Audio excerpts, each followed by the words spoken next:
नमस्कार, आप देख रहे हैं सत्य हिंदी का शाम 6 बजे का बुलेटिन और मैं हूं आपके साथ कृति सिंह। ये बुलेटिन आप हमारे ऐप पर भी देख सकते हैं। खबरों की शुरुआत करते हैं पीएम मोदी के बचत वाले बयान से, जिसके खिलाफ पूरे विपक्ष ने एकजुट होकर मोर्चा खोल दिया है। बीजेपी ने पलटवार करते हुए कांग्रेस पर सिर्फ सत्ता की राजनीति करने का आरोप लगाया। उधर पीएम के इस बयान का असर शेयर बाजार पर भी दिखा और ज्वेलरी कंपनी के शेयर धड़ाम हो गए। वहीं दुनिया में ईरान को लेकर तनाव और बढ़ गया है। चीन ने अमेरिकी प्रतिबंधों को गैर कानूनी बताया, रूस ने अमेरिका को चेतावनी दी और ट्रंप ने ईरान का शांति प्रस्ताव ठुकराकर जंग का सस्पेंस और गहरा कर दिया। इन्हीं सब खबरों पर इस बुलेटिन में बात करेंगे, लेकिन पहले देख लेते हैं शाम की 5 बड़ी खबरें। पीएम की बचत अपील पर विपक्ष का हमला, बताई सरकार की नाकामी। बीजेपी ने राहुल गांधी पर किया पलटवार, याद दिलाए नेहरू, लगाया बड़ा आरोप। पीएम के बयान से गिरा ज्वेलरी शेयर बाजार, शेयर मार्केट में बड़ी गिरावट। ईरान विवाद में अमेरिका प्रतिबंधों पर चीन ने जताया कड़ा विरोध। रूस ने कहा ईरान से यूरेनियम हटाना बिना सहमति संभव नहीं। प्रधानमंत्री नरेंद्र मोदी की विदेशी मुद्रा बचाने और खर्च कम करने की अपील पर पूरा विपक्ष हमलावर है। कांग्रेस नेता राहुल गांधी ने कहा कि ये सरकार की नाकामी का सबूत है, क्योंकि अब जनता को बताया जा रहा है कि क्या खरीदना है, क्या नहीं खरीदना है। वहीं समाजवादी पार्टी प्रमुख अखिलेश यादव ने भी तीखा हमला करते हुए कहा कि चुनाव खत्म होते ही सरकार को संकट याद आ गया और बीजेपी पर भ्रष्टाचार व दिखावे की राजनीति के आरोप लगाए। अखिलेश यादव ने यह भी कहा कि चुनाव के दौरान बड़े बड़े प्रचार और चार्टर फ्लाइट्स का इस्तेमाल हुआ, तब किसी ने बचत की बात नहीं की, लेकिन अब जनता से बचत की बात कर रहे हैं। उन्होंने तंज कसा कि अगर वीडियो कॉन्फ्रेंसिंग से काम हो सकता है तो चुनाव प्रचार भी इसी तरीके से होना चाहिए था। दिल्ली के पूर्व सीएम अरविंद केजरीवाल ने भी कहा कि जब प्रधानमंत्री लोगों को खाने पीने, यात्रा और खरीदारी तक में कटौती करने की सलाह दे रहे हैं, तो क्या ये किसी आर्थिक आपातकाल का संकेत है और देश की असली आर्थिक स्थिति क्या है, ये जनता को साफ बता देनी चाहिए। पीएम के बयान पर राहुल के तंज पर बीजेपी ने जमकर पलटवार किया है। बीजेपी आईटी सेल प्रमुख अमित मालवीय ने कहा कि प्रधानमंत्री की अपील किसी त्याग की मांग नहीं, बल्कि देश हित में सोच समझकर फैसले लेने की सलाह है। उन्होंने कहा कि कांग्रेस की राजनीति हमेशा सत्ता तक सीमित रही है, जबकि राष्ट्र निर्माण में उसकी भूमिका कमजोर हो चुकी है। बीजेपी ने राहुल गांधी के हमले का जवाब देते हुए पूर्व प्रधानमंत्री जवाहरलाल नेहरू का भी हवाला दिया।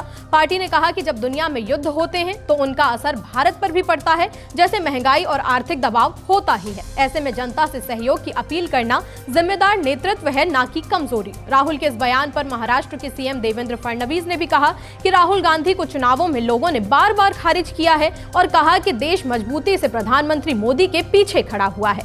फडणवीस का कहना है कि राहुल भारतीय राजनीति की सबसे रिजेक्टेड चीज है। प्रधानमंत्री मोदी ने चुनाव के तुरंत बाद देश की अर्थव्यवस्था को संभालने के लिए नागरिकों से सहयोग मांगा, देशवासियों से तेल बचाने और विदेश यात्राओं से बचने की अपील की है। लेकिन इसी बीच खबर आई है कि पीएम खुद भी शुक्रवार से विदेश दौरे पर जा रहे हैं। वे 7 दिनों के लिए यूएई, स्वीडन, नीदरलैंड, नॉर्वे और इटली की यात्रा करेंगे। इस दौरे के दौरान वे कई अहम अंतर्राष्ट्रीय बैठकों में हिस्सा भी लेंगे। एक तरफ उनकी अपील है और दूसरी तरफ ये बड़ा विदेशी दौरा। अब सोशल मीडिया पर लोग इसे विरोधाभास को लेकर सवाल उठा रहे हैं। विपक्ष का कहना है कि पीएम को खुद भी अपनी सलाह पर अमल करना चाहिए। कांग्रेस नेता सुप्रिया श्रीनेत ने कहा कि पीएम अपने बयान के उलट विदेश जाकर देशद्रोह क्यों कर रहे हैं। पीएम की अपील का असर सीधे शेयर बाजार में दिखने लगा है। निवेशकों के अरबों डूब गए। सोमवार को ज्वेलरी कंपनियों के शेयरों में जोरदार गिरावट दर्ज की गई और कई स्टॉक्स 10% से ज्यादा टूट गए। सबसे ज्यादा असर स्काई गोल्ड के शेयरों पर पड़ा, जो करीब 12% गिरकर 475 रुपए पर आ गए। वहीं सेनको गोल्ड के शेयर लगभग 11% गिरकर 325 रुपए के आसपास कारोबार करते दिखे। बड़ी कंपनियों में शामिल कल्याण ज्वेलर्स के शेयर भी करीब 10% टूटकर 382 रुपए पर आ गए। इसके अलावा टाइटन कंपनी के शेयर भी शुरुआती कारोबार में लगभग 8% तक गिर गए, जिससे बाजार में और ज्यादा दबाव बढ़ गया। शेयर बाजार पर भी इसका सीधा असर देखने के लिए मिला। सेंसेक्स और निफ्टी दोनों में गिरावट दर्ज की गई। सुबह के कारोबार में सेंसेक्स 1.35% गिरकर 76,282 के स्तर पर पहुंच गया, जबकि निफ्टी 1.23% टूटकर 23,877 के आसपास कारोबार करता दिखा। पश्चिम बंगाल में एसआईआर को लेकर सुप्रीम कोर्ट में सुनवाई हुई। टीएमसी ने दावा किया कि वोटर लिस्ट से बड़ी संख्या में नाम हटाए गए, जिसका सीधा असर विधानसभा चुनाव के नतीजों पर दिखाई दिया है। कोर्ट में टीएमसी की तरफ से वरिष्ठ वकील कल्याण बनर्जी ने कहा कि कई सीटों पर हजारों लोगों के नाम वोटर लिस्ट में शामिल नहीं हो पाए और इसका नुकसान पार्टी को उठाना पड़ा। सुनवाई के दौरान सुप्रीम कोर्ट ने भी मामले को गंभीर माना और कहा कि अगर टीएमसी को एसआईआर प्रक्रिया को लेकर शिकायत है तो वो अलग से आवेदन दाखिल कर सकती है। टीएमसी की तरफ से कोर्ट में दावा किया गया कि एक विधानसभा सीट पर पार्टी सिर्फ 862 वोटों से हार गई, जबकि करीब 5000 लोगों की वोटर लिस्ट में नाम जोड़ने वाली अपीलें अभी भी लंबित पड़ी थी। उधर चुनाव आयोग की तरफ से कोर्ट में कहा गया है कि एसआईआर प्रक्रिया में अगर कोई गड़बड़ी हुई है तो उसका जवाब चुनाव आयोग देगा, लेकिन चुनाव नतीजों से जुड़ी शिकायतें चुनाव याचिका के जरिए ही उठाई जा सकती हैं।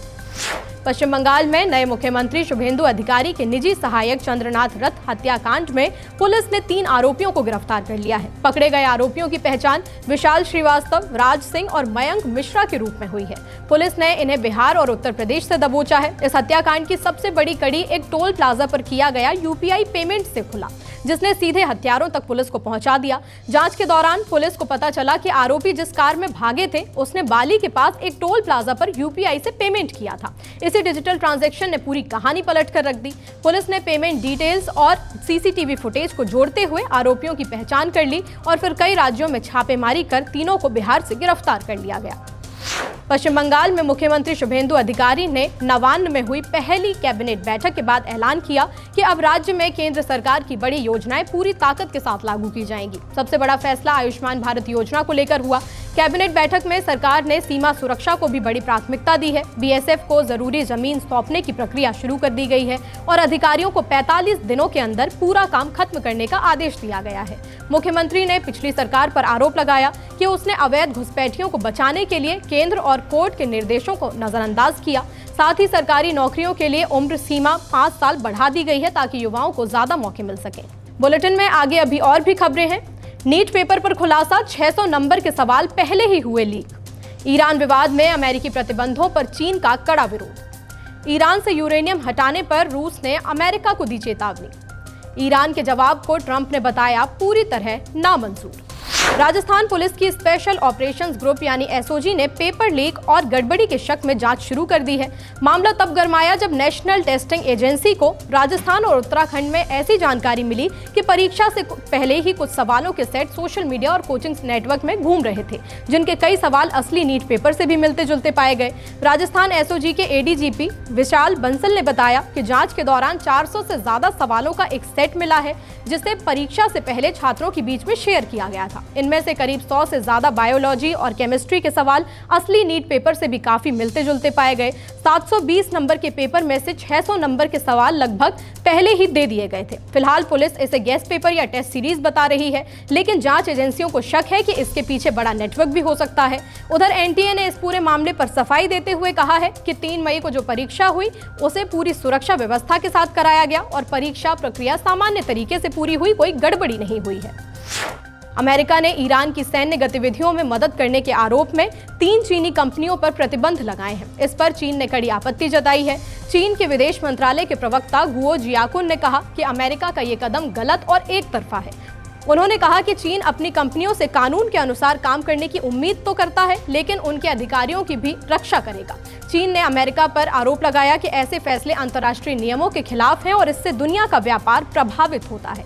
चीन ने यह भी कहा कि अभी सबसे जरूरी बात यह है कि किसी भी तरह युद्ध या तनाव को और बढ़ने न दिया जाए। प्रवक्ता ने आरोप लगाया कि कुछ देश युद्ध का इस्तेमाल दूसरे देशों को बदनाम करने और गलत तरीके से जोड़ने के लिए कर रहे हैं। ईरान के परमाणु कार्यक्रम को लेकर अमेरिका को साफ चेतावनी दे दी है। रूसी संसद के एक बड़े अधिकारी एलेक्सी पुशकोव ने कहा है कि अमेरिका ईरान की सहमति के बिना वहां से यूरेनियम नहीं हटा सकता।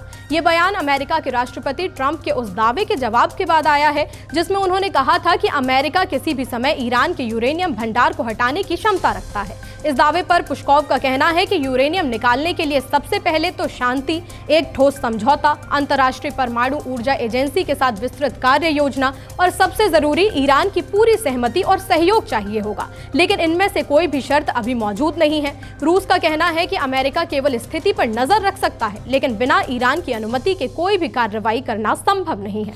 ईरान और अमेरिका के बीच चल रही जंग को रोकने की कोशिशों को एक बड़ा झटका लगा है। ईरान ने पाकिस्तानी मध्यस्थ के जरिए अपना लिखित जवाब अमेरिका को भेजा था। इस जवाब में ईरान ने शांति बहाली और खूनी संघर्ष को तुरंत रोकने की बात कही थी।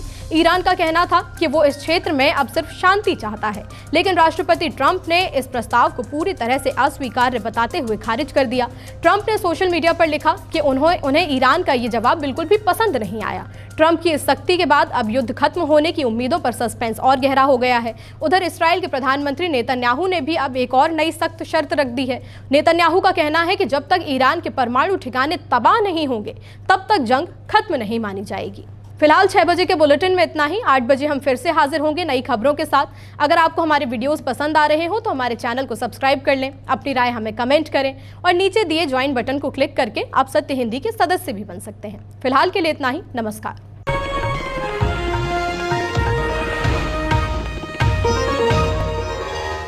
Copyright disclaimer under Section 107 of the Copyright Act 1976. Allowance is made for fair use for purposes such as criticism, comment, news reporting, scholarship, and research. Fair use is a use permitted by copyright statute that might otherwise be infringing